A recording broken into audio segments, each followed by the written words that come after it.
chickadoom, chickadoom, chickadoom. There it is. I have waves. And I'm talking to Vine guy, J Hash. Angsty actor, you are. Yes, I am, sir. Welcome to the Cool People Podcast. Thank you very much for having me. I appreciate it. I have so many questions. Do you want to give a quick rundown on who you are and what you do for our audience? Sure. Basically, this is such a convoluted question. I'm a part-time actor from Eugene, Oregon. I do have a day job, which kind of precludes me from being able to do it for a living as much as I would love to do it. Basically, about, was it March? I was unemployed for about 9 months, and then in March I had so much free time on my hands. I was like, hey, I should check out this new Vine thing, and it's addictive. And so from there I kind of just did regular posts, and kind of have been able to accrue a number of people that have kind of established a somewhat of a Vine family. It's been a lot of great fun, actually. It's interesting the things that you can have in the 6 seconds. But mainly Vine is where I'm at now. I mean, everybody else has got a Twitter or, and I do, but I only use it to repost my Vines. And, I'm not really big on Facebook. Like, I don't even have a fan page on Facebook like a lot of my other actor friends do, because I just find it horribly pretentious. Beyond that, I'm just really involved in the local community theater and just other creative projects in general. It's it's just kind of my hobby. It's the only thing that I get to do, which is very different from my job as a regular, out in the world human being, because I do like computer work. So it's kind of like you got your computer work over here, and then there's the art over here, and then somehow I meet in the middle. So, but you're kind of a Vine evangelist, I think. For anybody who doesn't have the Vine app, it's 6 seconds at a time, and it's amazing what we do with 6 seconds. Yeah. It's just, I think anybody who's seen you on Vine and given your schedule, what we all wonder sometimes is, what is your schedule? You're up till, when do you sleep? How much sleep do you get? Not enough. So, yeah, no, my schedule is very erratic. Like, for example, there will be times where I will have free time, like on weekends, where I'll like Vine all day. The problem is that it's just really difficult with my phone, because I'm not, as much as I'm a big tech guy. I mean, Jesus, I've got like 3 iPhones and 2 iPads and Macs galore out in the house and everything. I don't have an updated phone because I kind of got screwed on that, and now I'm waiting for the new. So my phone is really slow, so being able to pull it out and then like open up Vine to get those random little bits and stuff that a lot of people get, it just doesn't work for me. It doesn't go that fast. So usually I plan my stuff out. So usually is a bit of a period of time where I get an idea, and and then go and then work on it until it's something that I want to put out there. I approach it the same way as a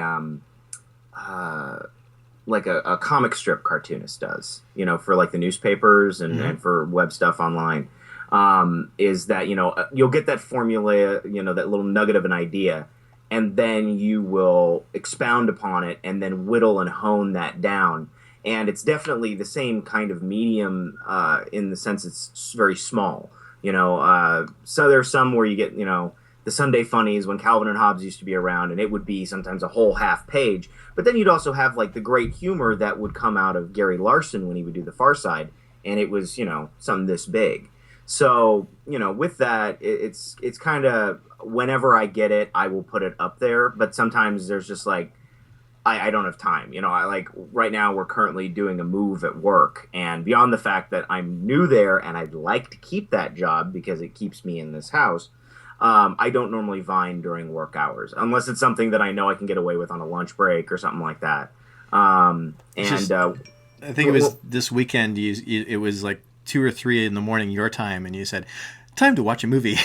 Oh yeah, yeah. Well, and that's the thing is that I don't hold the same hours as my wife, really. We don't get to see very much of one another during the day because we both work the day job.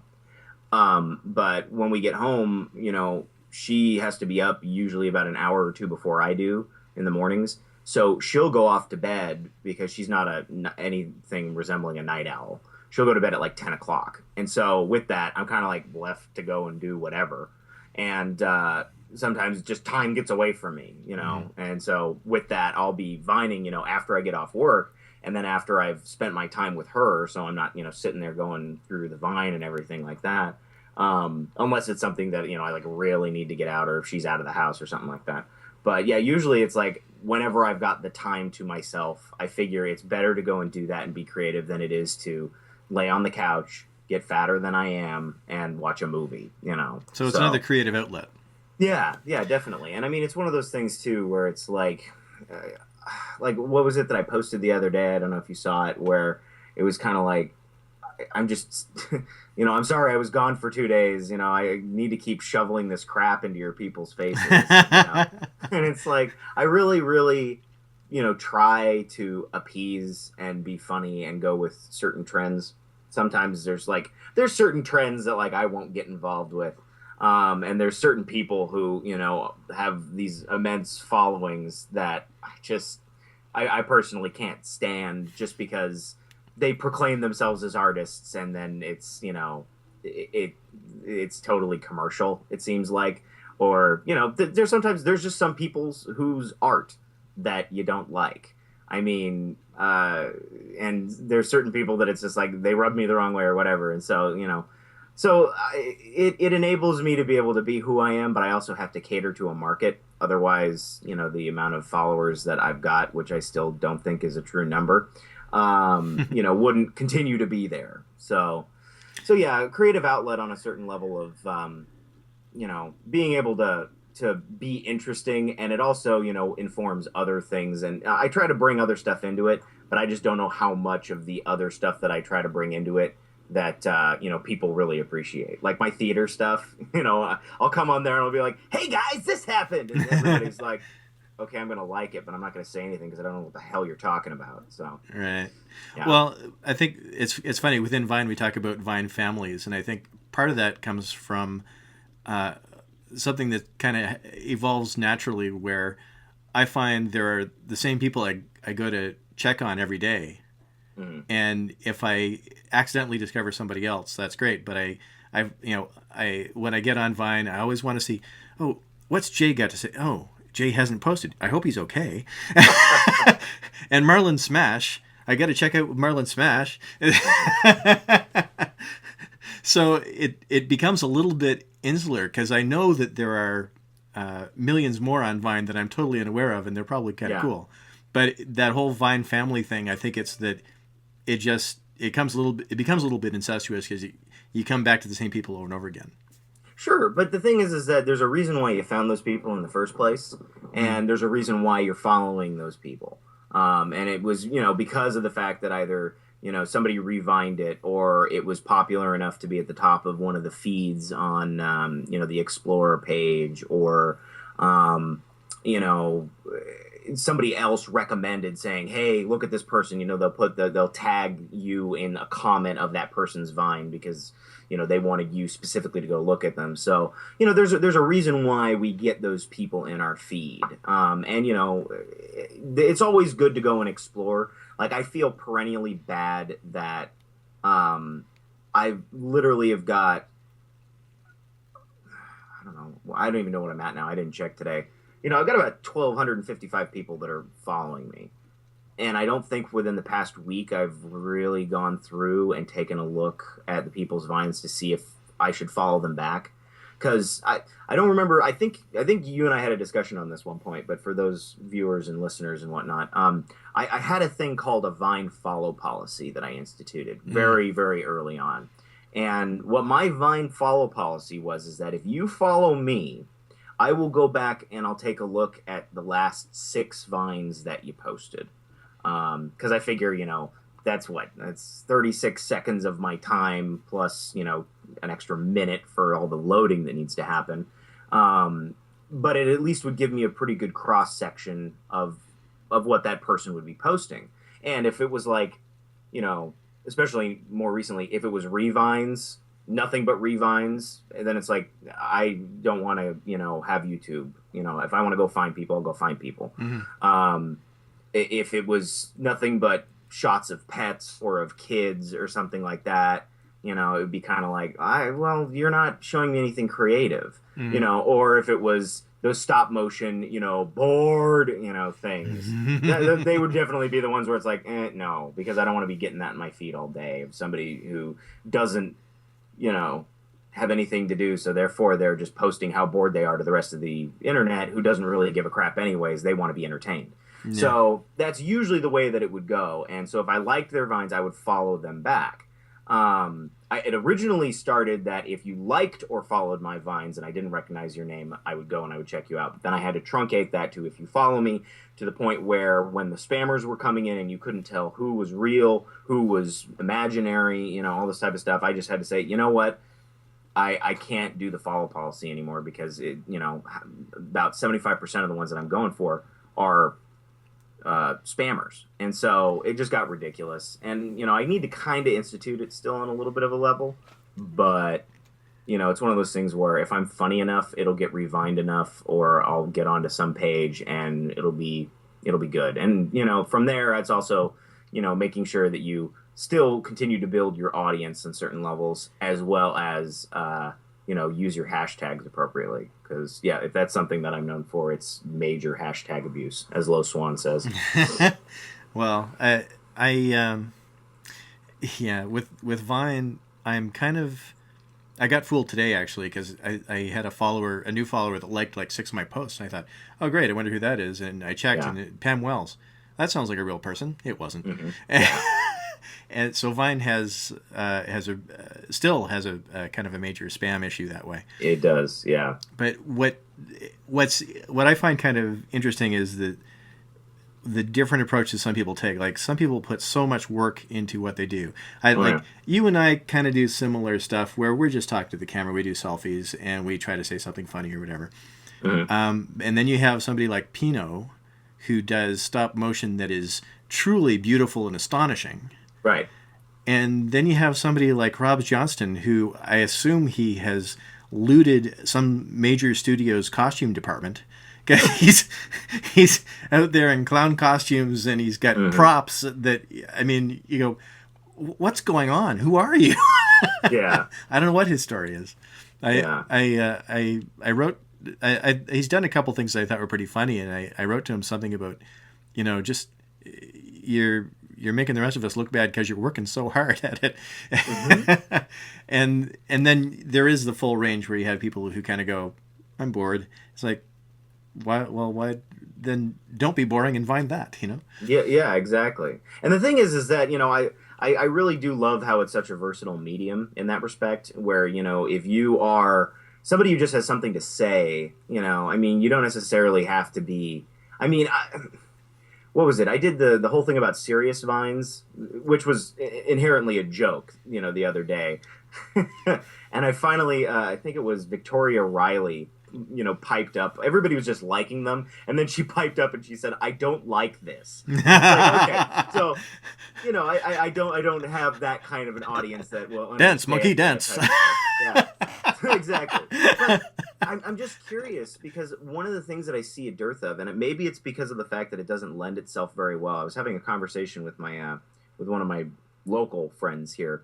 That was, he's like, well, you can use it to get a message out. And I'm like, well, you just don't see that. You don't see very many people that are using it as like a serious platform. Nobody's doing it to try and get out any type of message.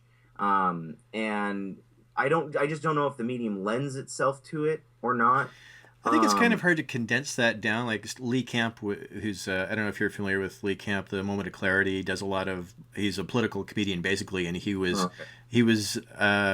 talking recently about how disappointed he is that there aren't more political comedians. Like, he's the one. And that's not quite true, but it's almost true. And maybe it's hard to get much more, like you can say free Tibet in 6 seconds, but I don't know if you can put together much of an argument beyond that.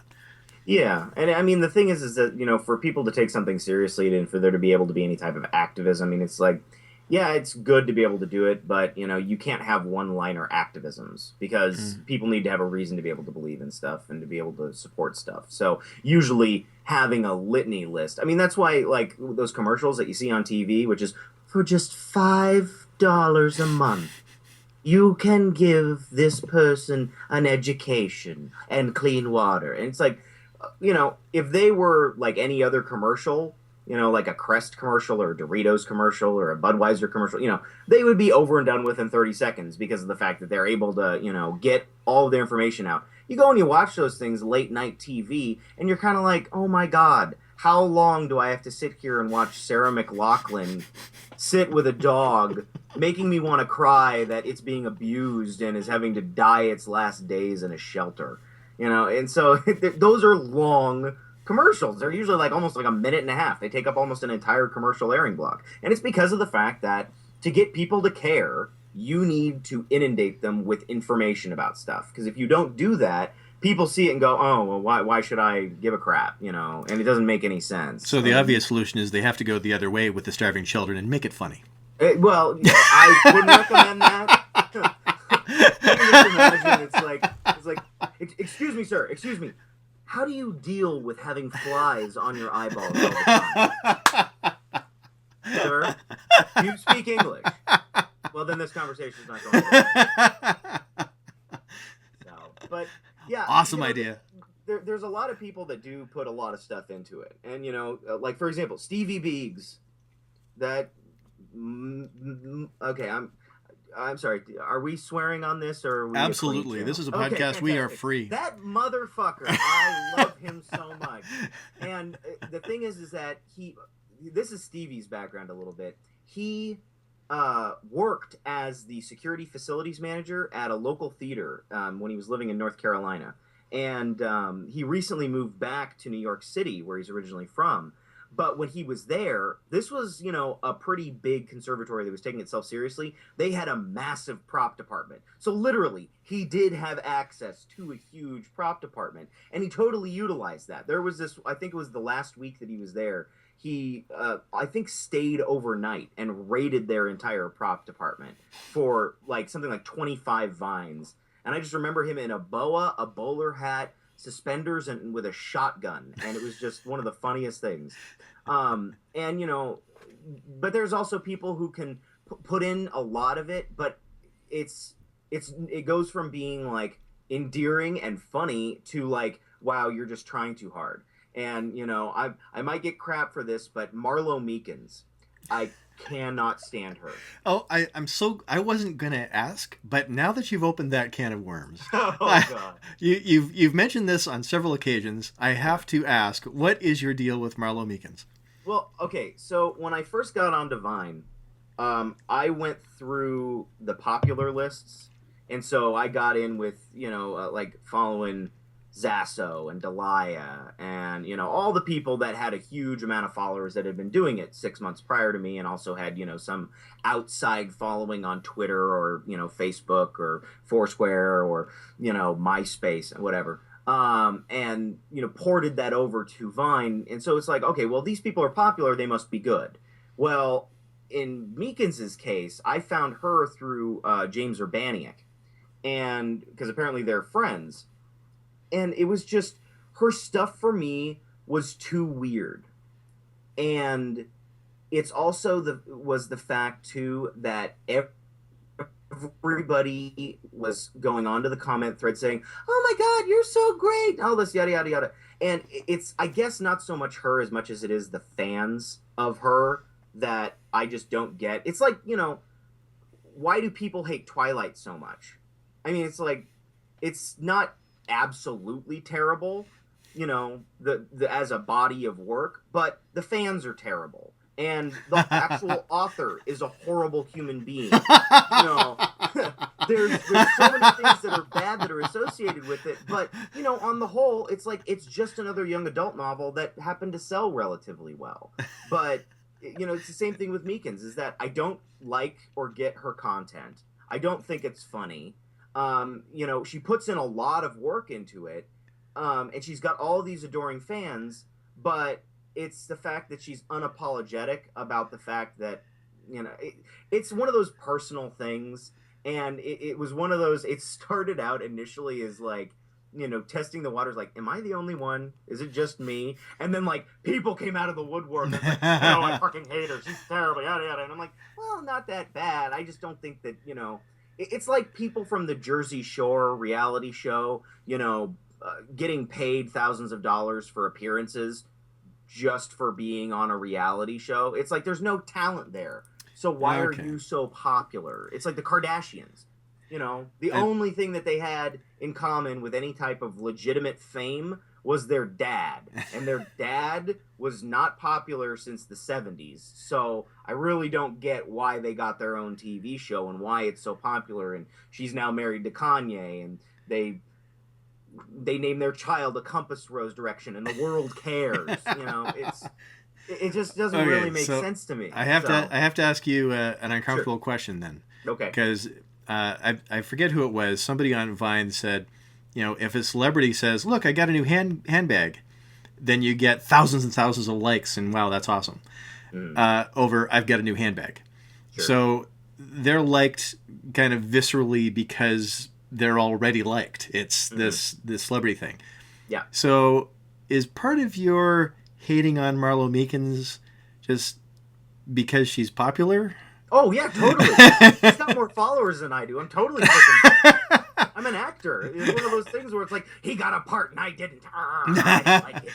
Even though, like, he may be a really nice guy in real life, and it's that whole irrational thing of, people are better than you and all that type of stuff. But, it's also partially the fact, too, that, she's, it's art's not for everybody. There's certain art that is not for everybody. There's people who decried when that guy went and did all of that. What was it? The Jesus iconography with all the fecal matter and urine and stuff that. And some people were like, "That's art," and other people were like, "That's blasphemous," and other people were like, "I don't fucking get it," And so there's those camps where it's like, there's some people that just don't like it, and so popularity is part of it. But it's the fact that I just don't feel like she's really doing anything creative to deserve those followers either. And she's also not saying anything about it, where it's kind of like, guys, I really didn't try. Why did I get 500,000 likes on this? Okay, so you want an apology and she'd be okay. Sure.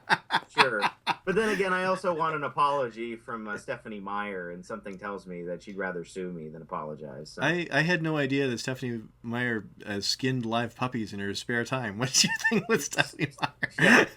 Slanderous! It's true in a metaphorical sense, Stephanie. Well, let's move on, because I want to ask you a few things about your acting. Okay. So the lightning round is first role. Okay. What was your first role? Oh, first role. First role legitimately versus first role that I count. My first role legitimately, yeah, it was. First grade, I was the Nutcracker in a small class play. It was held I think week before Christmas, and I was standing there in a trussed up blazer that my mom made and this hat that she made with tall thing and everything. And I remember I've got a picture of me and a friend of mine who was playing the girl in it. And I'm standing there in this thing with a freaking He-Man sword that I was just so happy I got to bring to class and show everybody. But I remember what was so crappy about it was the fact that there was this like majority of it that I didn't get memorized in time, and so I had to have my script on stage, sitting underneath a tablecloth, and so I could like look at that one part. Literally, the thing was like 10 minutes. Going back and thinking about it now, but that was my legitimately first role. The one that I consider my first role, when I actually like was getting into it and like things that I remember and stuff that I still sometimes put on my resume, was in high school. Was when I started to get into theater. My brother had actually done some prior, and I was like, well, maybe I should go and do it. But I got really involved in speech and debate. And here in America with the speech and debate is it's all broken down into various types of like political, speeches and stuff like that. versus like the acting aspect. And so we would have stuff where you would go and you would talk for 8 to 10 minutes about the problems in Libya, and then you would have people who would do 10-minute cuttings of plays and then go and do that. And so I did that most of the time when I was in high school. And then I had a friend who said, hey, you are really good at doing this. You should come and do the acting stuff. And I'm like, I don't know. But I had an elective that I needed to fill my senior year. And so I had done for an evening of speech and debate, my speech and debate, humorous interpretation, which I think was at that point, it was The Barbarians Are Coming by Luigi Januzzi. And the drama teacher had seen that. And this drama teacher, she was crazy. This lady was absolutely off her rocker, but she also didn't like doing work, which is a weird kind of, it's like you're either crazy and passionate or you're sane and you don't like doing work. Those two really don't. So when I finally got into the class, I was approached by her and she's like, okay, I've seen what you can do. You're playing all the leads. And I'm like, what the hell? Are we holding auditions or something? And so my first role where I actually had to buckle down and like do stuff was I played in the wonderful, stock chestnut. You Can't Take It With You. I played Grandpa Martin Vanderhoff. So that was really my first role because of the fact that I had to carry 75% of the play because Grandpa Vanderhoff, he's just constantly talking throughout the entire thing, and he's kind of the driving force behind all the craziness that goes on. So those two, they're a little bit different, but those are the ones that I would definitely consider would be my first roles. It's funny that was when you were playing. It just seems like high schools have this really small pool of plays that they draw from. So like at high schools, it seems like, what are we doing this year? Is it going to be Arsenic and Old Lace or Godspell? Or, there's just this like five plays. There's a reason for that. And mainly, I know that it's, at least for our school, it was because of the fact that there wasn't a huge budget for it.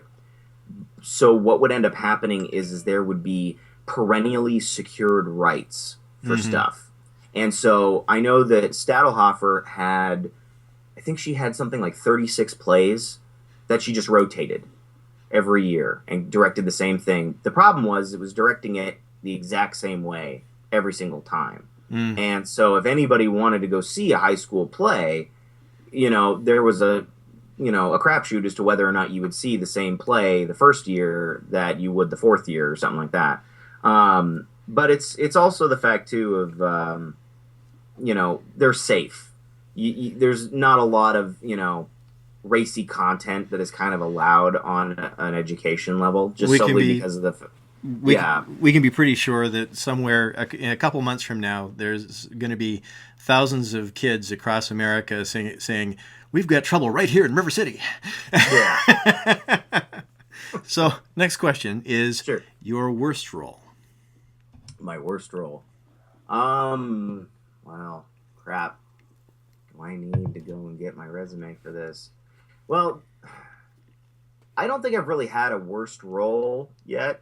I've had some that were hellish to work on, but I've usually turned that out and made it, into a gem. You want to tell me what your best role was? Oh yeah, sure. My best role was in college. Was in Arthur Miller's A View from the Bridge. I got to play Eddie Carbone. I got to play a 55-year-old New Yorker at age 22. And I mainly blame the fact that my my grandpa was from New York initially, and so going into the auditions, I was just like, oh, well, he's supposed to be from the same place. Let's just do this accent. And so I just did an impression of my grandpa, and the director was like, it's perfect, you're hired. And, sorry, so Jay, like, great. You hung up there for a minute and went Cylon. So just in case anybody missed it, you said your grandfather was from New York, and that's how you got the role? Well, yeah, he was from New York. And so I just did an impression of him, more or less. And and so then that basically landed me the role. The director, called me back and he's like, "Excellent, this is great." It was an arduous process to get to it because of the fact that I had to do a monologue, and I'd been joking with the director about 5 minutes before, and I wasn't expecting to actually audition for the show. I was just going to skip it that year. So I went up there and I pulled one of the stock monologues that I've got memorized to go and do that. The problem was it had the same exact jokes that I was joking about with the director, and he's like, no, we were just talking about that. I can't take you seriously if you're going to do that. Go, do you have another monologue? And I'm like, yeah, sure. Okay, go get ready for that one and then come back out. So I had to do 2 monologues for this as it was, and it was just one of those things where it's like, it was an arduous process. I remember being at callbacks the next day until 8 o'clock at night, starting at 4, to be able to get this damn role. Actually, that is a perfect transition to my next question, which Yeah. I always ask every actor I meet. Tell me about your worst audition. Oh, my worst audition. My worst audition was recently, a year and a half ago. I went to the Oregon Contemporary Theater, formerly known as the Lord Liebrick Theater, and they were putting up Avenue Q, which is one of the shows that I kind of started Vine with. But they were putting up Avenue Q, and I really wanted to get in there because of the fact that I've always wanted to do stuff with puppets. That was, my main thing is, I really want to get in on this Muppet stuff. And so I really wanted to do that. So I show up to the auditions, and I kind of been putting it off. I didn't really, I'm not really much for doing songs unless I'm in the show. Having a single solo song is not something that I do particularly well. And so I decided that I was going to do Tom Lehrer's Who's Next as my audition piece. And I'd worked on it for about a week and a half. The problem was that I didn't have a piano recording to go off of. The MIDI that I was working with wasn't all that great. And I could sing along just fine with the actual, Tom Lehrer singing in my car. But when I got to auditions, I gave the sheet music to their pianist. I don't remember who it was, but he starts to play, and I bungle the first line right out the chute. And so I'm like, okay, can we start over? And I go in again, and I do the first, bit before the refrain. And then as soon as the refrain hits, I bungle it again. And I'm like, I'm really sorry. Can we just pick it up from that point? And the musical director just says, nope, I've seen enough. Ooh. And I'm like, oh, shit. And then, so the next point was the director of it. He says, okay, so let's see your monologue. And so I go to do my monologue, and it's one of the stock ones that I've had, but it's a really funny one. And so I go to do it, and because of the fact that they've got a lot of people there that are auditioning for this show, I get cut off halfway through, even before what I think is the funniest bits in the monologue. So I'm like, well, great. I didn't sing very well. I've got only half a monologue. I'm so not getting cast in this show. And then all of a sudden, the next thing that I know, I've got a callback for Brian in Avenue Q, who is the only damn human outside of Gary Coleman and Brian's wife. It was the one role that I really didn't want to get because of the fact that it meant no puppet work. But that's the one thing that I get called back for. None of the other puppetry stuff. And so I went in and landed the role because apparently I was better than the other ones that came in for the callbacks. But it was absolutely the worst one. And because I'm also kicking myself wondering, it's like, if I had nailed my song and had they been really interested enough to listen to my full monologue, would I have maybe gotten to do one of the puppets? But I don't know. Even when we did the revival at this year, they brought everybody back, and I was kind of like, well, if nobody shows up for a puppet, I can sing, and I know the show, and I can... No, we need you as Brian. Damn it!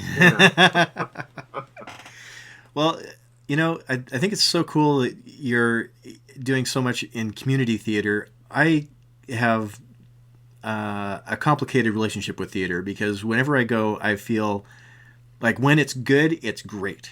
Yeah. And when it's not so good, I feel like I am going to be part of this person's next psychology session when they're on the couch. And like I participated in their humiliation. I'm somehow responsible. And maybe if you're an actor, I think you can, and you haven't actually written the play, maybe you can divorce yourself from it somewhat Yeah. and save your ego. But if you're doing like a one man show, or if you're a stand up comedian and it flops, man, that's hard. It's hard on Yeah. everybody. This is true. And the thing is that I found as an actor, I mean, there have been some shows that I've been in where the writing is poor or the directing on it is very, very mediocre, and not giving. I was in a show recently. Who cares? No one's from the BLT is going to see this. I was in Sherlock Holmes recently. Uh-huh. I got to play Moriarty. I know, weird. And the thing was is that it was being directed by an opera director, who she was also part of the membership over at the Very Little Theater, and so she put her chit in to direct something, and they saddled her with Sherlock Holmes.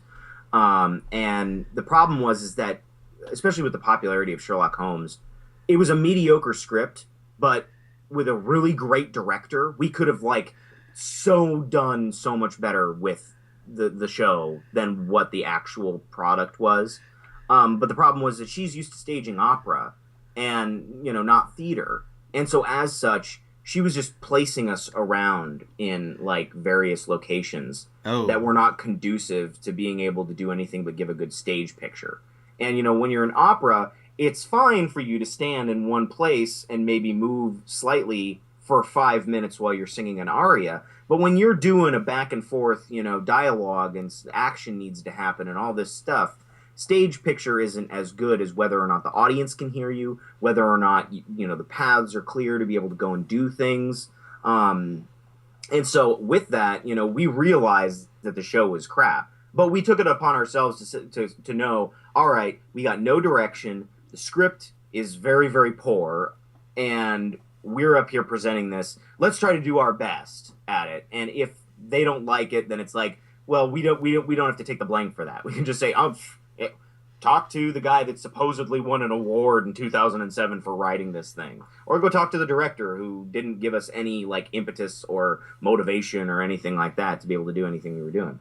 So usually when you're in a community theater setting, if the show is really bad, unless it's one actor who's amongst like some pretty passable actors, and there's one actor who is just absolute crap, um, you know, it's one of those things where the actor's not that big of a deal if you don't laugh at something that's supposed to be funny. Because more likely than not, they'll come back the next night, they'll do it again, and then people will laugh because maybe sometimes certain people are just part of a bad audience. Mm-hmm. Who knows? But it's yes, the one man show things or the stand up comedy. That's when you're kind of like, okay, this is either going to be amazing or this is going to be terrible. And the thing is that my opinion with one man shows is that unless they're written by somebody who's like who everybody knows is really funny, then you're always going to be going in with having it being a crapshoot. You'll never know what that type of stuff, because the best that I can explain it is, you ever watched a television show called Spaced, like that Simon Pegg did back in 2000? Yeah, there's that specific episode where Daisy goes kind of off the rocker and wants to go do her one-man show or one-woman show, and it's the epitome of performance art dreck. And that's one of those things where it's like, you don't know what to quite expect. Do you get that, or do you get something like Charles Bukowski, who's sitting there being hilariously funny while getting drunk on a 6-pack of beer and reading from his books, that type of thing. You just never know. And sometimes it can be really bad. And same thing with stand-up. There are some people who just shouldn't do stand-up, but they show up every weekend at the Chuckle Hut to go to the open mic night saying, no, tonight I've got the good ones. And I mean, I tried to do that too, and I did really well. It was actually my wife and I's first date. was going and doing stand-up comedy. So apparently there was some aspect of it that I was good at. Otherwise, I wouldn't be married to her right now, I'm sure. Um, but yeah, it's one of those things where, as an artist, you need to be able to feel free to fail. That was one of the things that they drilled into us in college for it, and a lot of straight actors that are doing like full shows and stuff realize there's going to be failure on certain levels. Lights aren't going to go off, lines will get dropped, there'll be flubs, stuff like that, and they understand it's like it can't be perfect all the time, and it's live. We don't have a chance to go back and scrub out and edit all the problematic issues. But yeah, I can understand how it might be the same for you as it is for me. Like I'll be watching something on TV, and it'll be a horrendously, unbearably embarrassing situation, or like a Ben Stiller film or something like that, where there's like, oh, it's so funny because he's being so embarrassed. And like, I'll want to get up and walk out of the room because of the fact that I just can't handle it. I'm embarrassed for them for this happening. It's just really horrendously awkward for me. That actually is a pet peeve of mine, because I find that, particularly with that Meet the Parents stuff, or right, or the Fockers, whatever it was. Yeah, Meet the Parents. Sure. It was, we're not doing this. We're not making this funny. We're making this embarrassing, and that's supposed to be funny. Yeah, and that didn't really fly for me. Yeah, I can't deal with it. I get this incredible urge to get up and leave, and I can that, or I feel like I have to try to fix it. Like, yeah. I watched a movie.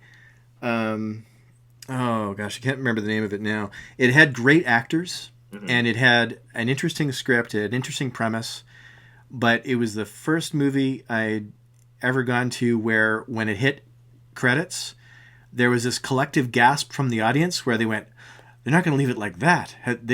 What have they done?" Yeah. And I stood up. It was in this kind of art theater. It wasn't a packed audience or anything, but I stood up and I turned around and I addressed the people behind me. I said, wait, I can fix this. This is what happens next. So some people thought it was amusing. Yeah. I also annoyed someone. But I felt compelled to try to fix this, what they had done to us, after making us wait for a payoff that never came. And I wanted to give that payoff. Which reminds me, I want to talk to you about Pacific Rim, because I know you saw it recently. Yeah. And you had you said something funny on Vine about how, well, I'll let you, if you remember what you said, I'll let you say it. Oh, yeah. Basically, my point of it was that the kaiju versus the Jaeger battles were really awesome. I mean, if you are at all a fan of Ultraman or Godzilla or Gamera or any of the kaiju related stuff, Heisei, all that type of stuff. I got a friend who's really into that, and that was his bread and butter from the movie. Those are great. They're very well done. They're epic. There's been, if you thought that trailer was cool, where it had the Jaeger picking up the oil tanker and slamming it into the kaiju like a baseball bat, like, it's that times 100 throughout the rest of it. I mean, there's some pretty cool stuff. But the problem is, for me, is that stuff comprised maybe 25 to 40% of the film. The rest of it was human actors that would go back and forth and have all these things to, talk about. It's like, oh, we're getting shut down by the governments and we're building a wall and all this. And so, they had things that they needed to talk about. And the problem is that a lot of the actors, it's a form of acting that I call acting, just because of the fact that it's not legitimate. It's not true. It doesn't seem like someone's having a conversation. It seems like somebody's really trying to play a badass. And so I must deliver my lines in a certain way. Otherwise, they're not going to believe that I'm a badass. There was an actor in there who, I swear to God, it seemed like the director said to him, "Okay, you're playing Val Kilmer's Iceman in Top Gun, and we'll send you over from Central Casting as the spoiled badass bad guy, who's really a good guy, but you've got daddy issues, all that kind of thing. They even actually say you've got daddy issues, Oh yeah. and it just seemed like this kind of stock character. So many of the characters, it felt like they were kind of moving cardboard cliches around. Yeah, my friend who went to go see it that's a big kaiju fan. He said the exact same thing.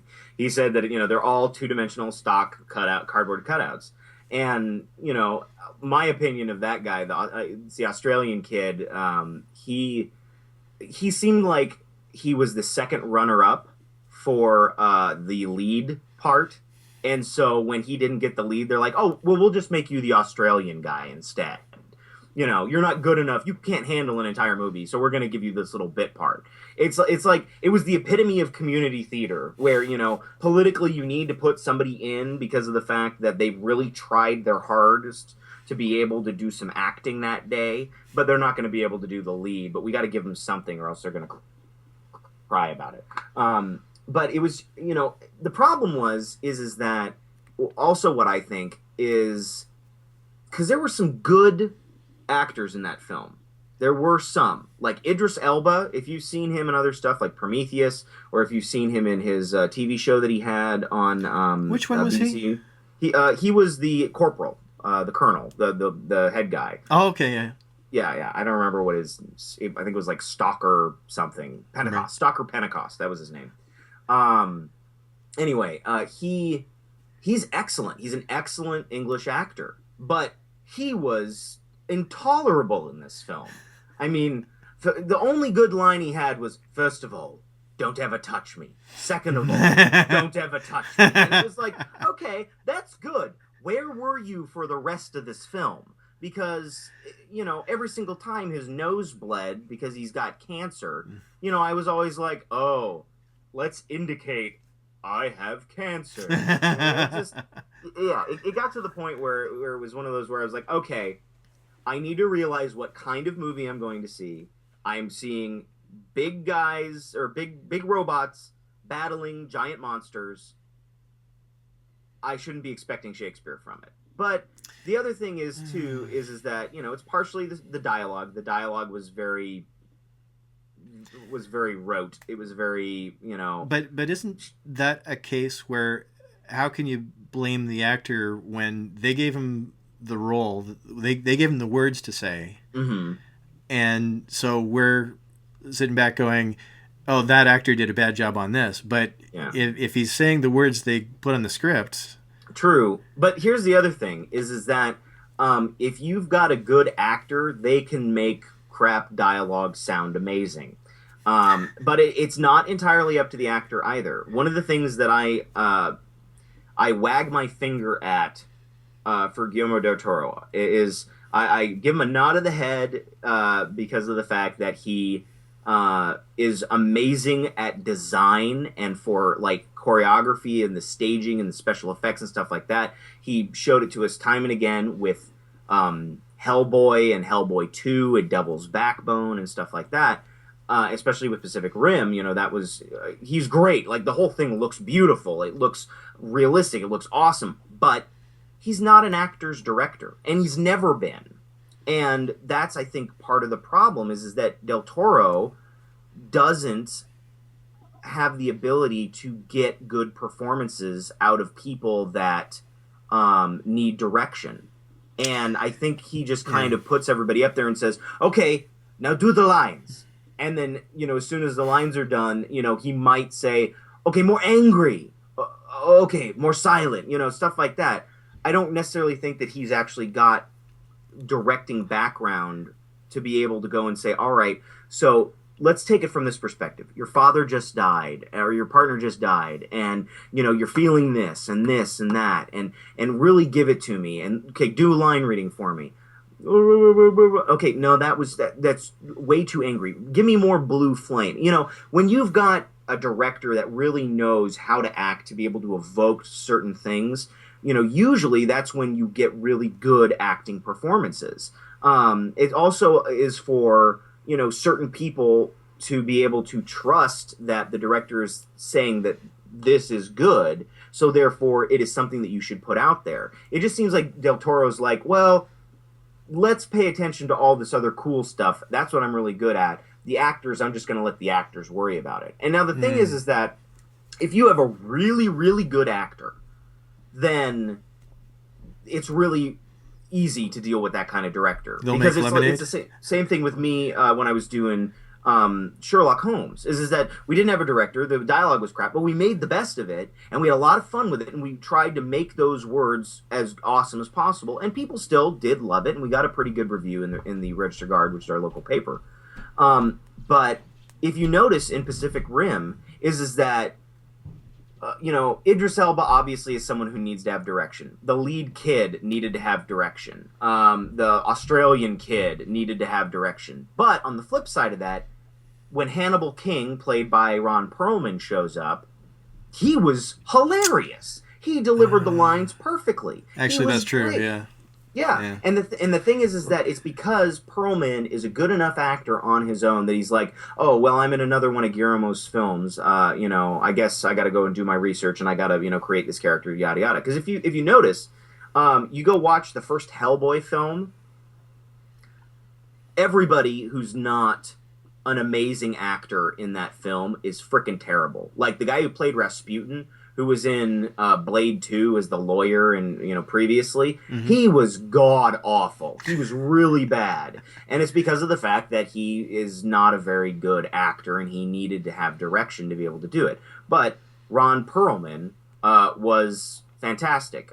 David Hyde Pierce was great. Doug Jones was great. Selma Blair was a little middling because she can kind of do it, but she's not as amazing as she should be. And John Hurt was really good, but there were some characters that, like the Nazi woman that was in it, Inga or whatever her name is. She was terrible. She was bad, just plain and simple. And it's because of the fact that Guillermo doesn't know how to direct those actors, and so I just think that if you're able to do it on your own, if you can do half the stuff, that directors normally do, and you ask yourself that question as opposed to waiting for, him to come over, then you're going to be able to turn in a good product. If you had people who were doing lines like Hannibal King throughout the entire movie in that fashion, in that manner, it probably would have been, well, the story's not that great, but everybody totally sells it. Yeah. So yeah, when I saw Pacific Rim, I thought I was really looking forward to it because I really love a movie where you take a B premise and give it an A treatment. Yeah. Like World War Z was very interesting to me because you had a zombie movie with a big stars and a huge budget. Yeah. And with Pacific Rim, it is visually stunning. There's so much detail in the armor, in the if you look at designs on the floor, visually it is absolutely stunning. But yeah, they took everything from that. When you have that much money, take a little bit more time with the script. It really bothered me that the premise of, well, the wall doesn't work and the governments have abandoned us, so we don't have any budget to mount this force of Jaegers after and it's like, wait a minute, the wall doesn't work. They don't know. They know that. Why is it you guys are this rebel force with four robots again? They don't get exactly. And first of all, I'd like to know how they expected the wall to work in the first place anyway. And that was something I'm like, really? They're building a wall? Is this going to be a wall that goes to space? Because I can't imagine this thing actually working. And of course, 2 seconds later, they're like, the wall has fallen around Australia. Oh, no shit, Sherlock. The wall. These things are ginormous.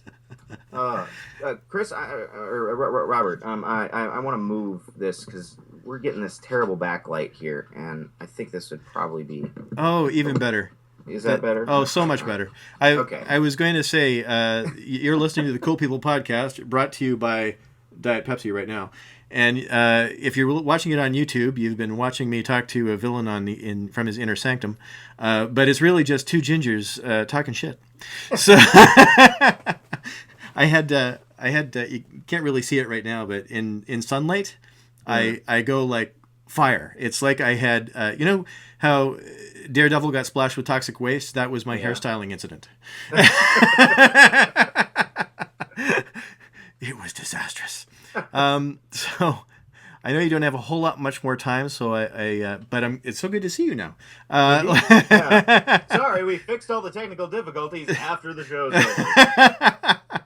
Tune in for the after show when it's an empty Yeah. chair, but very well lit. Uh, so I just wanted to ask you a few more things. Sure. Actually, let's see. What time is it? It's 5:02. I'm eating dinner on my own tonight, so I can go for probably another 15, 30 minutes if you want. It's up to you, though. Okay, we're good. So I guess I wanted to talk to you about webcomics because I don't know enough about webcomics. I used to collect, by the way. In the 80s, I lived in Toronto, and I don't know how I did it because I think I was making about $17,000 a year. But every week I'd go to Red Nails or Silver Snail in Toronto, which Silver Snail was like the primo comic shop in Queens West, and I'd drop about $50 that I could not afford but had to do. I think I must have eaten some of those comics. And I didn't do any Golden Age. I was just, it seemed like I got into comics at the worst time because I got into it at the same time that everybody else had gotten into them. Oh, so then, yeah, okay. I know what period of time you're talking about. Yeah. So it's funny.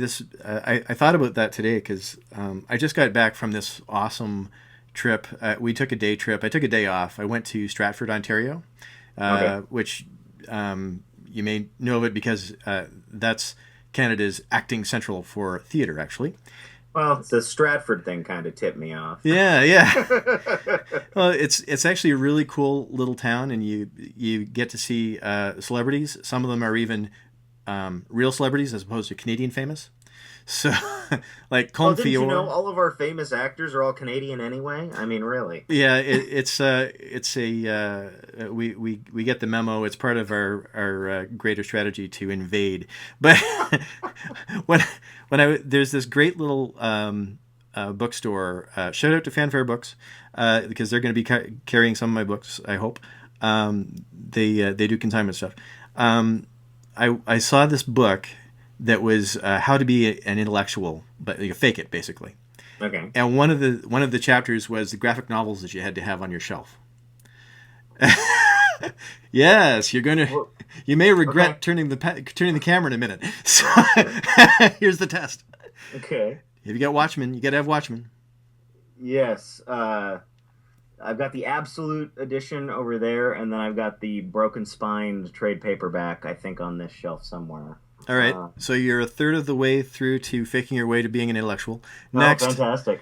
Neil Gaiman's Sandman. No, because I hate Neil Gaiman's Sandman. Oh, okay. I want to get back to that in just a sec. Okay. Third, do you have Love and Rockets or Mouse? I've got Mouse. All right. I do. And I don't think it's a signed copy, though. But yeah, it's right over there. Yep, I've got him. Okay, you win right there just because in that little aside told us everything we needed to know. You said, oh, but it's not a signed copy. Yeah. Obviously. Spiegel's really good. A connoisseur. Okay, so my next question is favorite graphic novel?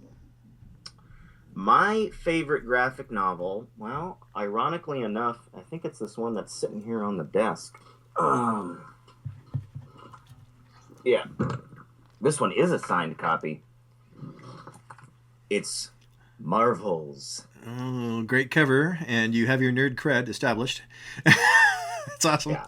It's great. It's Busiek and Alex Ross, and there's the proof right there. That's the signed copy. Signed copy. My wife got this for me a while ago for I think a wedding or a birthday present or something like that. But so you go to conventions? Do I go to conventions? No. I used to when I was a kid. I used to go. We had a local Star Trek convention in San Francisco that would be always held right around my birthday.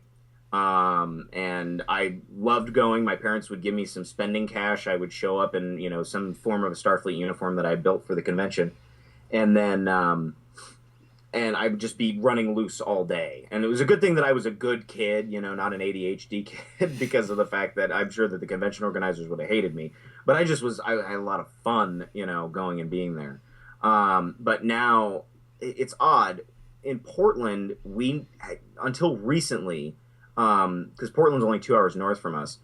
We haven't had very much of a semblance of like comic convention type stuff. From what I gather from some friends who have lived here all their lives, back in the late '60s, early '70s, or maybe it was like late '70s, early '80s. There used to be a science fiction convention and a comic convention that would come to Eugene, and like they had Nichelle Nichols and James Doohan and Wow. Takei, and like they would have some pretty big names of Star Trek coming through, and Gary Lockwood would show up from 2001 and from Star Trek and all that, and they would have it at the fairgrounds, and it was great. But then all of a sudden, I guess the organizer dried up, and it is no longer. But yeah. I just never have any money to be able to go and spend there. Usually most of my purchases are very well calculated. So I don't go out of my way. Whenever I hear about the one that's up in Portland, I just kind of whatever it, So where do you get the signed copies then? eBay or what is? Oh, well, this I think my wife got for me off eBay. Hmm. Yeah, because as it is, I think she's only been to a couple of conventions, and one was when we forced her to go to the one up in Portland that she really enjoyed. And then there was one that was in Eugene that was a one-time ordeal that she went to. But yeah, we just don't go to them very much. She really would love to go to a Star Trek convention so she can see what I've been raving about as being awesome all these years.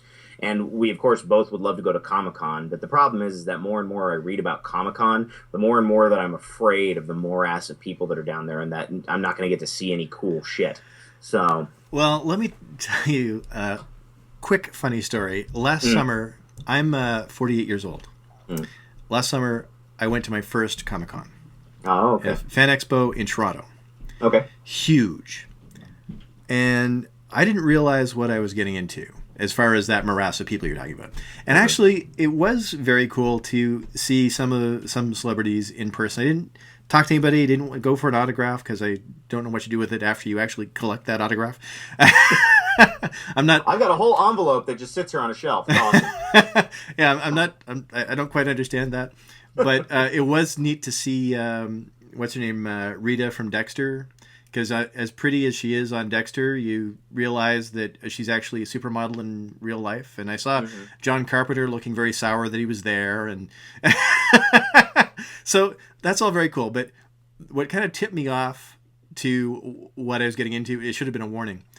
There's a guy, I've actually interviewed him for a previous podcast. There's a guy in my town, he's a videographer, really cool guy. What he does is he's a unicyclist, and he dresses up in a scout trooper uniform, Hmm. and he bombs around town. He gets exercise with the unicycle, and he takes video at like charity events, and he does community events. He's got this massive website for the community and stuff.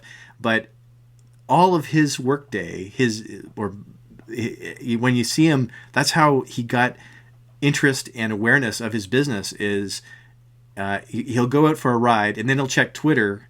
That's how he found me. Is I said, what happened was I was walking downtown in downtown London, and I looked across the street and I saw a scout trooper on a unicycle bombing down the other side of the street. And it was one of those moments where you kind of freeze because you don't know what you're seeing. Yes. And there was this woman beside me at a bus stop, and I said, "You see that too, right?" So I mentioned it on Twitter, saying I just saw the weirdest thing today, and then he said, "Hey, that was me," and we're friends on Facebook now. And then I interviewed him on the podcast.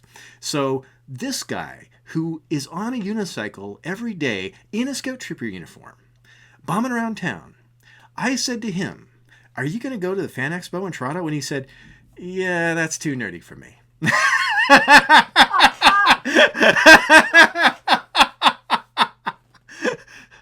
Wow. I should have canceled it right there. I should. Oh my god.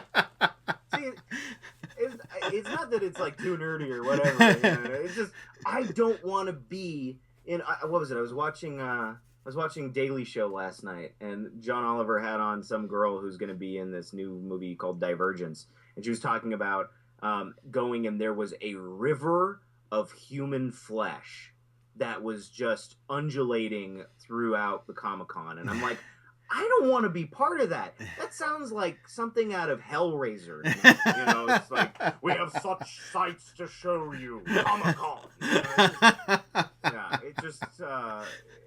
It's something that I enjoyed when I would go and, you could see the same thing twice, because eventually that would mean that if you saw the same thing twice, you'd get up the courage to go and get yourself involved with it. Mm-hmm. That's why I liked the science fiction or the Star Trek convention that I would go to in San Francisco, was because it was in a Masonic center it had a hall so you could do the stuff, and it maybe sat about 500 people. It had a dealer's room that was maybe about 2,000 square feet.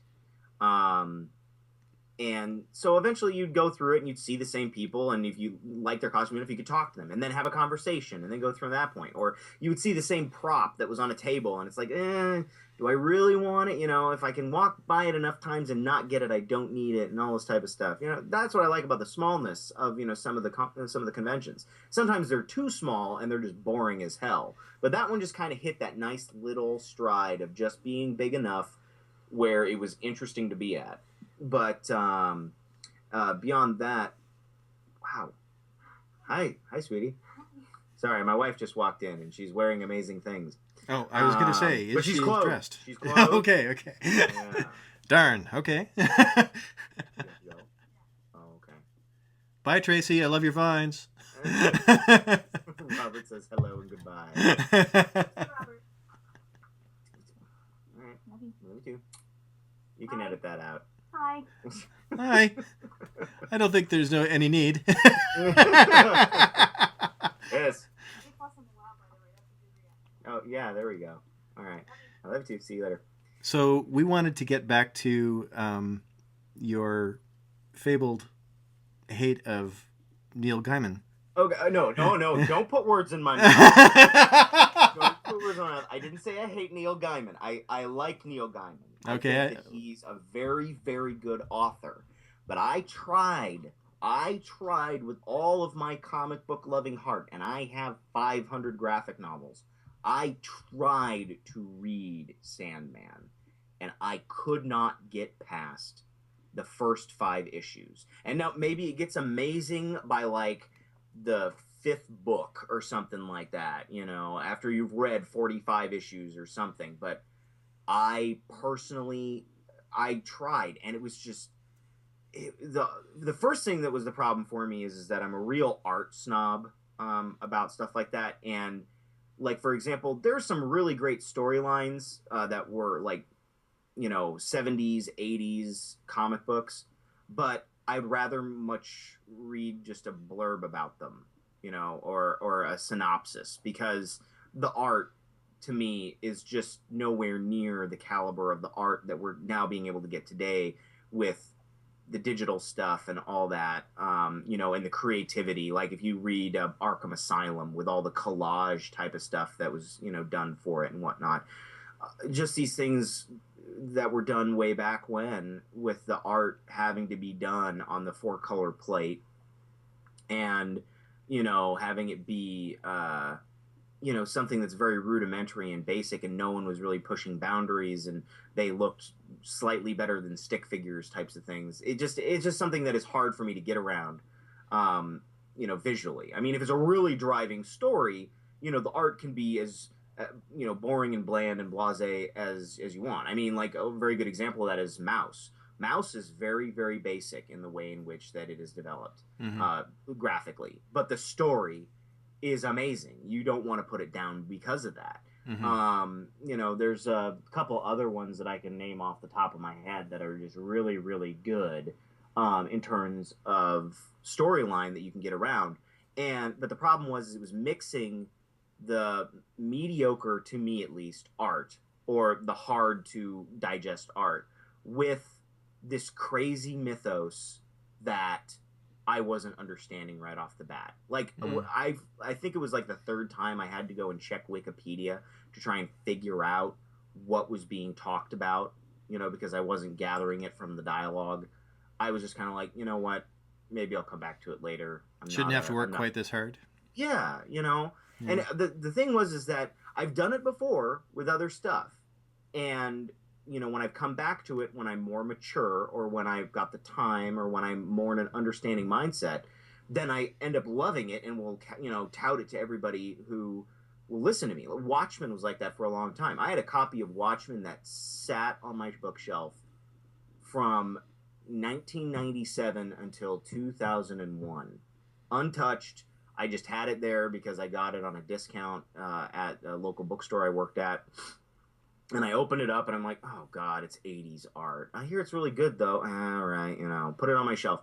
I took it out in 2001 when I moved to college because of the fact that one day I was so bored, because I was the first one that moved in my dorm room. I was so bored. I was laying on my bed and I didn't really have very much stuff because my parents hadn't shipped up some of my boxes yet. But I had, some books, like a couple boxes of books that I put on my shelf. And out of this bare bones box of books, was Watchmen, and it was sitting there, and I'm like, all right, I guess I'll read it. And the first thing that I open up to is just this page of just like a file, or what, something that was just nothing but text. And I'm like, this is not the point of a comic book. But I remember I started that at 11. I did not stop until like 4 hours later when the book was done. Of which then I was like, oh my God, what have I done? Why did I not read this for 4 years? This is freaking amazing. Isn't it great when you hit a moment like that? When I read something that really speaks to me, I consciously slow down toward the end because I think, once this is over, what am I going to read next? Right. And because sometimes it can be hard to find something that speaks to you like that. And what's disappointing, it's kind of interesting. It's kind of what you alluded to, but in reverse, is there's stuff that you can love at a certain age. And like, I remember I was maybe 20 something, 21, 22, reading Way of the Peaceful Warrior. And then I tried to read it again at 29 and thinking, oh, so trite. I loved this at 22 or 23 or whatever. Yeah. And then a few years later, I could not read it again. I didn't have any patience for it. Yeah. And I wanted to like it. Mm-hmm. Oh, well, especially, if it's something you have a nostalgic link to. Like, one of the things, I don't know, I was on some message board or some comment thread earlier today, or yesterday, and it was on IO9, and they were saying, what movie did you love as a kid, but you can't stand now? And my answer had to be the Masters, or He-Man and the Masters of the Universe television series. Mm-hmm. Because when I was a kid, I was like, I love this. This is great. Why is it never on TV when I want to watch it? All this type of stuff. Because, I grew up in that like little smacking of the pre-digital age there. And so I was always yearning for more and wanting more. And then finally, when the digital age came about, and I was like, oh, look, there's, the He-Man Masters of the Universe on, DVD. Let's take it home and watch it. And I'm sitting there going, oh my God, that is so bad. Why did this have its own toy line? How was this not canceled after the first 15 episodes? Was I really that stupid? Yeah, but it was the fact that it was something that I rarely got. I enjoyed it when I was really, really young, and so I kind of held it on this pedestal for the longest time before I could finally actually consume it in mass. And so at that point, it was like, wow. Was I dumb? Yeah. So I had a moment like that with Underdog, actually, because I ran across the theme song from Underdog, and I thought, oh, that was so great, da da da da da da da. And I remember singing it to my kids, and we got a DVD, and I wanted to share it with my kids because I remember liking it when I was a kid. And I put it on for them. They didn't have any patience for it. I didn't have any patience for it. It did not stand up. And sometimes when people say they look back on a movie and they go, well, that doesn't hold up. I think partly that's that as an audience, we have become so cynical in many ways because the special effects, for instance, a lot of stuff will look like it's carved out of a bar of soap, and we didn't have the CGI that we do now. Here, kids, let's watch Space 1999. That might still be awesome. I don't know, but just out of nostalgia. But the thing is, it's unfair. Yeah, so it is. But the thing is that there are certain things that you'll find that you consumed at a different stage in your life that were trite initially or were badly done initially, but you just didn't have the frame of reference for it. And the same thing is reversed. There were some things that you thought were terrible or boring or, whatever, and you couldn't stand it. But then when you're older, you start to appreciate it. I mean, I can name numerous things. There's the He-Man and the Masters Universe, terrible because it's like pandering to small children. Watchmen, the opposite. When I was a kid, I hated MASH. I could not stand when I would walk in and my mom would be doing laundry and she'd be watching MASH because I just didn't have the patience for it. Now I go back and I watch it and I'm like, there's no question as to why this was on for 11 years. This is a hilarious show, but it's also like going back and watching like what I loved when I was a kid. I don't know. There's another movie that I'm sure. Fraggle Rock. Mm-hmm. I love Muppets. My wife loves Muppets, but we got the Fraggle Rock. We went to go sit down and watch it, and we're like, we can't do this. Mm. This will ruin Muppets for us if we force ourselves to go and watch this. Actually, you mentioned Ultraman earlier, and I remember that little Japanese kid in the snowmobile helmet and the jetpack, and I think that might be awesome to see again, or it might be terrible. I don't know if it'd be worth the risk. See, there's certain things though that you're like you can only continue to enjoy them if you can make fun of them while they're going on. I'm a big fan of Mystery Science Theater 3000. I love it. It's so great. And it definitely smacks of that thing where it's like you loved it when you were young, but now it's like, can you get through an entire episode? Sometimes I can't because I'm just like, it's too much. The movie is, but with the riff track stuff now that they've got put out there where, they basically, for those listeners and viewers that don't know, riff tracks is you go to their website, they tell you what version of the movie to get, whether it's the Blu-ray version or the DVD version or whatever, and you can download an audio overlay file, an MP3, that you start at the exact same moment as the movie. Okay. And they are doing a comedic commentary over it like they used to do with Mystery Science Theater 3000. And it's the same guys that it was Joel and Tom Servo and Crow. It's the same ones from the sci-fi years. It's actually Kevin Murphy who played Mike on the show, and then Tom Servo who was his name escapes me, and then Bob Corbett who played Crow after Trace Ballou left.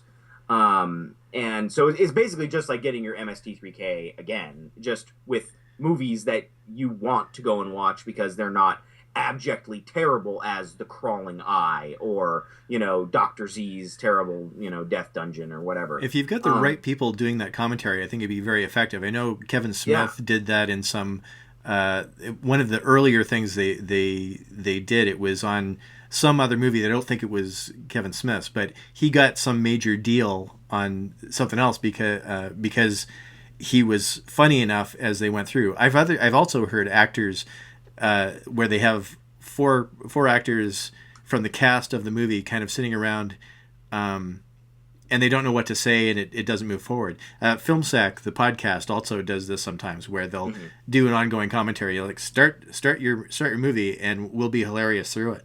Right, and that's the same thing. And it's just there are certain movies now that I cannot watch anymore without watching it with the riff tracks. A very good example is Star Wars Episode 1. I liked the movie because it was Star Wars coming back when I saw it when I was 14. But now I'm kind of like, this was crap. This is what started the downfall of everything Star Wars for me, and one of the reasons why I've cut it out of my life now completely. It was purely that movie starting the whole thing. But I'm totally down to watch it just so long as we actually watch it with the riff tracks now, because of the fact that they take it and it's like watching a clown wreck or a car wreck with clowns, where the clowns are really sticking to their guns on being clowns after getting into the car wreck. It's so terrible, but that type of thing. Mr. Hash, you watch movies only ironically now. Well, you're the postmodernist watcher. Just that one do I watch ironically. Well, It's actually because of the fact that the dialogue from the riff tracks is far better than the dialogue in the movie. I just have to wonder if that would be something that would save something like the Lone Ranger or something. Like Hollywood feels right now, it feels like it's kind of self-destructing. I think as interesting as Pacific Rim was, I think Grown Ups 2 blew it out of the water, and it just. Like with Superman, I think you saw Superman and you were very disappointed with it, as I recall from your Vine. I wanted to joke about the fact that I was disappointed with it. Frankly, I don't think that Zack Snyder really should have been given any more money to make any more movies after what he did to Watchmen. But and I don't hate Watchmen because of lack of squid. I hate Watchmen for very, very legitimate acting and directorial reasons. The first one being is that Malin Ackerman, who played the Silk Spectre in it, she's terrible. Literally, the only things that I have seen her in is in roles where she gets naked. Like, it seems like that's all that she ever does, is just take those roles. And she just doesn't have the acting chops to be able to pull off what Sally Jaspesic needed to be able to, oh, look, the fate of the humanities, is in her hands right now. If she convinces John, then, this occurs. So she needs to be a really good, grounded actress, somebody who's like, you've got a Meryl Streep wrapped in a, Jessica Alba frame. That's what you need. But we got Malin Ackerman, who obviously shagged the director for the part. And then you have the guy that absolutely ruins the Carrie of Ozymandias, the actor Matthew Good. In the comic, you're sitting there and you're going, wow, who is doing this? Are we going to meet a villain? Is it going to be, like some corporation or something like that? You have no idea that Ozymandias does what he does at the end of this thing. But the second that Matthew Good came on screen for the film, he might as well have had a frickin' Snidely Whiplash mustache. It was like, oh, okay, you're obviously the bad guy. Whereas that was not supposed to be the point of the story. It was supposed to be able to be the ultimate good guy, you have to play the villain. And that was the whole point, I think, that Moore was initially trying to get across. And they ruined it for the film. And so with Man of Steel, I liked a good deal about it. I thought there were certain parts that were a little pretentious. There were certain things that I didn't like. Like, for example, I don't understand why everybody on Krypton had a British accent except for Matthew Shannon playing Zod. Whereas he would have brought a lot more gravitas to that role if he actually had a British accent, if he actually was like Terrence Stamp incarnate. Terrence Stamp. Love Terrence Stamp, and actually that kind of gets when I think back to Superman 2, that role, one thing that the movies that are coming out now don't seem to dare to do is go smaller. So when in Superman 2, where they throw a bus and Christopher Reeve says, the people, you actually feel like Superman cares for people, as opposed to the utter destruction that happens in Superman 2. And what the lesson that they've forgotten from Superman 2, which is crucial, is actually Superman 1, actually, I'm thinking of, is when, remember, everybody remembers the bit where he turns back time by spinning the earth backwards? In the theater, that was a yawn. I remember that was my first date, and I remember that being a yawn. But everybody cheered when he rips the door off the car. And it's that I find Superman problematic as a hero anyway, because he doesn't have enough flaws or vulnerabilities. I mean, Batman is more at risk every moment because all you have to do is pull his mask off. Hey, it's Bruce Wayne. Yeah. But you have to get kryptonite to bother this guy, or magic. So, but the thing about going small is, there was this short time in the early 90s where you had indie films that were really indie, and you had small, interesting movies, and they were really indie. You knew they were really indie because they didn't have huge stars, or at least they weren't huge yet. As opposed to pseudo things with pseudo indie movies that were huge studio productions, really. Right. But what the daring to do something clever and smaller with better writing, as opposed to we've got the CGI and we're going to con them to go see the 3D because the 3D is awesome, but nobody thinks that 3D sucks. I just feel sorry for people who wear glasses because of the fact that, Yeah. like, having to do the double up thing, I would not be able to handle it. I can barely handle one pair. But I guess my main whining complaint here is that Hollywood seems to be going bigger and bigger and bigger, but they can't make us care enough. No. No, and the main problem that I've got with it is the fact that they will shovel so much crap onto a production and then totally abandon it. Really great example of this is John Carter.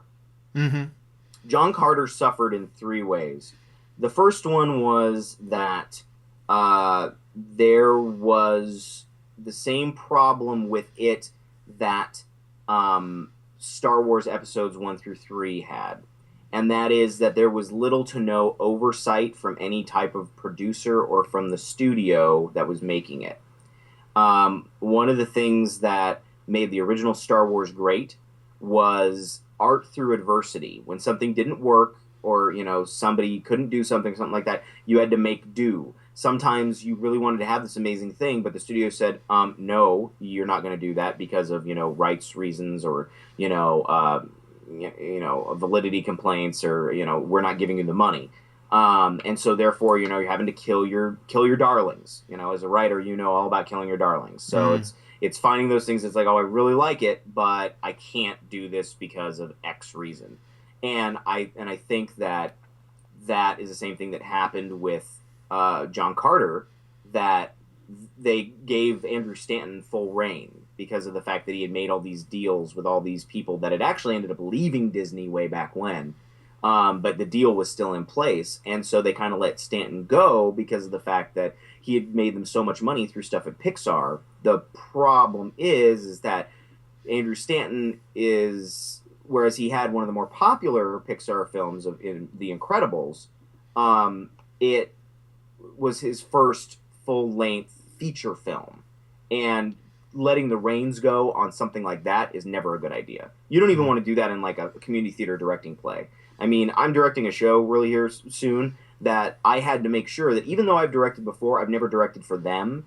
And so I've got to have a mentor that is there to make sure that I'm staying on task and I get it done. Because if they don't have a show to put up because I'm not doing what I'm supposed to be doing, they lose the money of the revenue and they're not going to get the royalties back. That certainly puts things in perspective when you're talking about a multi-million dollar movie. Yeah, and well, the second part of it is too, which didn't help matters either, is the fact that it's like, all right, well, the studio screwed up by letting him have free reign and free cash to make the movie, but they also didn't help him out on the back end to say, well, the movie's crap, but maybe if we market it just right, and we know how to do this, if we market it just right, we'll get all the people in to be able to come and see it. And they dropped the ball on the marketing. The first thing that they originally were going to call it was A Princess of Mars. And then the marketing said, no, it's got princess in it, so guys aren't going to come to see it, which is the stupidest fucking most chauvinistic thing I've ever heard.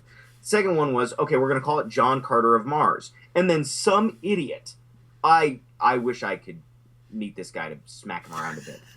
Don't call it John Carter of Mars. We just did a movie called Mars Needs Moms, and it bombed at the box office. And Red Planet and Mission to Mars 10 years ago didn't do all that well at the box office. Movies that have Mars in the title don't do very well.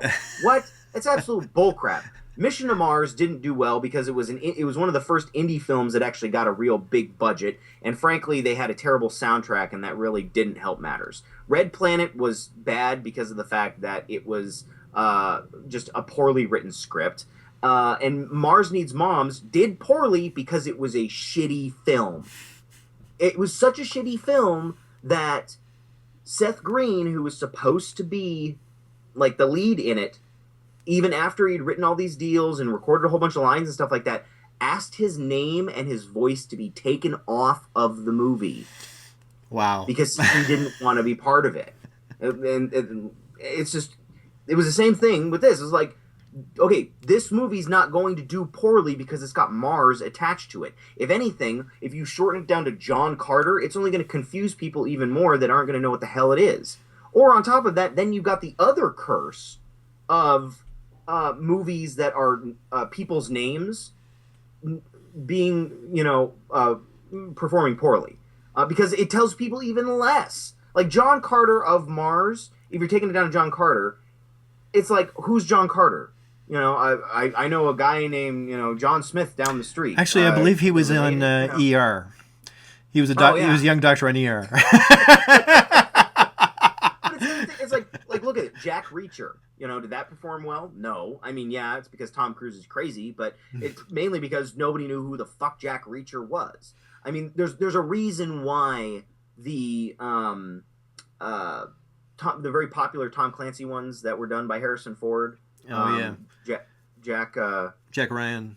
Jack Ryan. There's a reason why they're not called Jack Ryan Danger Zone or whatever. They're called Clear and Present Danger and Patriot Games. Yeah. That kind of gives you an information about what's going on. But whereas it's the Jack Ryan series, they're not calling it Jack Ryan, Sum of All Fears. That's not happening. And so with John Carter, people didn't know what the hell it was. And so that was something that made it even worse.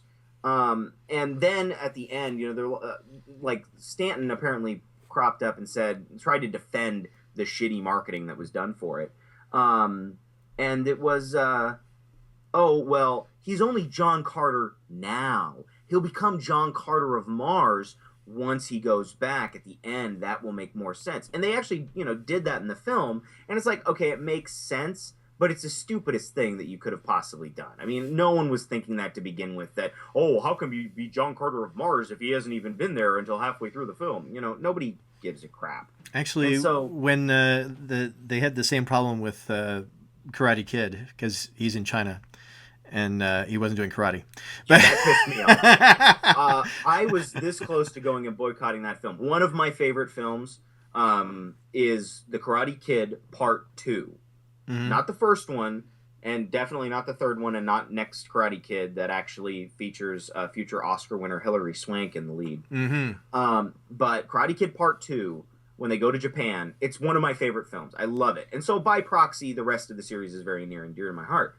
And when I saw that they had, Jaden Smith with Jackie Chan doing the Karate Kid in China with, that him teaching him Kung Fu, and he says Kung Fu in the damn trailer, I really, really wanted to go and find the people that are greenlighting reboots and bash their head in with a pipe wrench. It was just, why? There are certain things you just shouldn't touch. If anything, because of the fact that, guys, this isn't going to perform well at the box office. Can you waste your money on something else that might actually work? With that, especially, it was just... Actually, that is another pet peeve of mine, is that it takes as much money to make a stinker as it does to make a good one. Actually, another acting friend of mine said it can actually take more money to make a bad movie. But it's really disappointing when those resources go to waste. Look, you need to go and eat soon. I just want to finish on one thing before you go, because I could talk to you for hours about this stuff. But before we're done, I did a Vine at some point where I did my Sean Connery impression. I said... You're very fair, Miss Moneypenny, but I'm Scottish and you're British, so naturally I want your head on a pike. So, and you wrote on my Vine that I was supposed to remind you at some point to do your Sean Connery impression of Dr. Jones denigrating Nazis, and I, Jay Hash, have not forgotten. It's one of my favorite ones whenever it always comes up.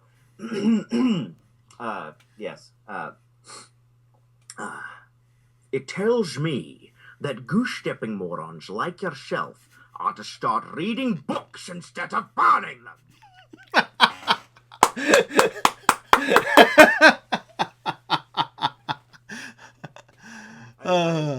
That's awesome. That was definitely one of my favorite lines and favorite parts of that, because of the fact that, it's like all of a sudden he goes from zero to badass in that movie just for that. And it's like, wow, and that's a really good line. So I made sure to memorize it. The problem is it's the only thing that I can do. Otherwise, I start getting into other voices. So Yeah, it's funny. I think that's kind of that was excellent, by the way.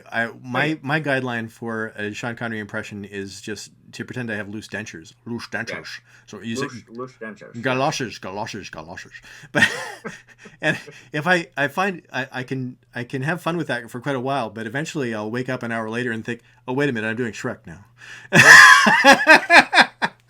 Anyway, I really want to thank you for that because I didn't want to make the monkey dance, but that has to be the first thing I put in the highlight reel at the top of the show. Oh, okay. Fantastic. Works for me. So now that you've been on the Cool People podcast, you know what that means? You know what?